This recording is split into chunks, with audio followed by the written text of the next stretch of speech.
Hi everyone, today we're going to go over the top dental marketing content ideas.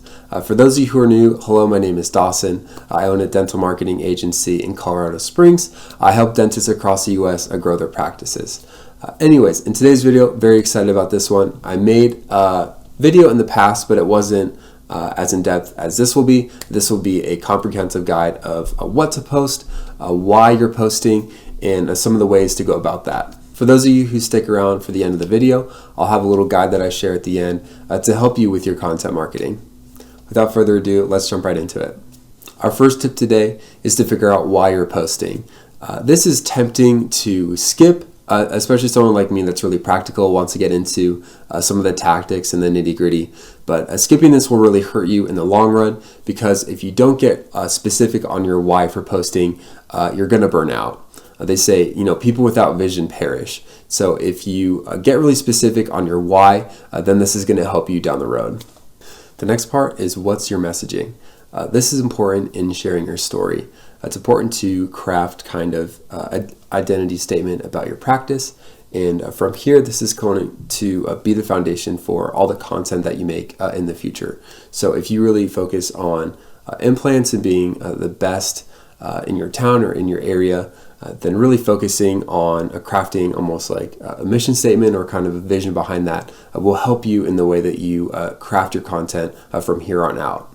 Again, it's important to be specific on what you want to be perceived as, or what you want to communicate to your audience. So now that we got most of the difficult stuff out of the way, it's time to get into some of the more practical and tactical approaches when it comes to content. Here are some of the best posts you can make on Facebook and Instagram. The first type of post is a giveaway. Now, one of the easiest ways to do this is to fill a jar up with candy or marbles and ask people how many marbles or pieces of candy are in the jar. This is a good way to interact with your audience, to get some engagement with them. And the prize can be an electric toothbrush, maybe a free visit to the dentist. But the goal here is to have something of value and to get people to share it in order to get more people seeing your practice. Another common post is birthdays at the office. Now, if it's the receptionist's birthday, make sure you get them, well, if you do get them a cake in the first place, to take a picture of them with their cake or maybe a birthday hat on and have a fun fact about them. Usually this is good for patients that have interacted with this staff member. It just helps build some of the social proof, especially if someone's like, Sydney, the hygienist, was amazing. She really did a good and thorough job on my teeth. That goes a long way when someone else sees that on their feed. Another great post idea are featured posts of your staff or even patients. If it's someone's birthday in the office, or maybe even outside, or maybe you catch a patient wearing their favorite sports team jersey, it's just a good photo op for you to kind of support either the local team or to support your staff, especially if they have a birthday. Another great post you can do is a smile transformation. These can get really emotional, especially if you show the reaction of the patient seeing their smile for the first time. I've seen plenty of these on YouTube. There's actually a dentist down in Texas that's known for this, but it gets really emotional, especially when people see their new smile and how this is actually going to change their life. And so having that on social media can really go a long way in just building the social proof that you need in order to grow your practice. Another post you could do is an office tour, especially if you're a pediatric dentist and your office is themed in some way. It can be a great opportunity for you to show what you have in store for some of the younger patients that are going to be coming to the dentist for the first time. If you're a cosmetic dentist or you serve an older demographic, this can be a great way for you to relieve some of the anxiety that someone may be feeling before coming into the dentist. The last type of post that you can try is if you have a dinner with the staff, maybe at a luncheon or a Christmas party or dinner. That can be a great way to connect with your audience as well. It's also important to kind of demonstrate what you do outside when you're not being a dentist, especially if you enjoy a hobby such as like mountain biking, or maybe you go fly fishing on the weekends. This can be a great way for you to make another connection with some of your existing patients. Maybe they didn't know that you did that, so this could be a good topic of conversation when they come in, and can further help that bond and further help solidify that connection there. So the next question to answer is, where do you post? For most dentists, it's going to be on Facebook and Instagram. If you're a little more advanced, you can maybe dabble in with TikTok or even posting some YouTube videos.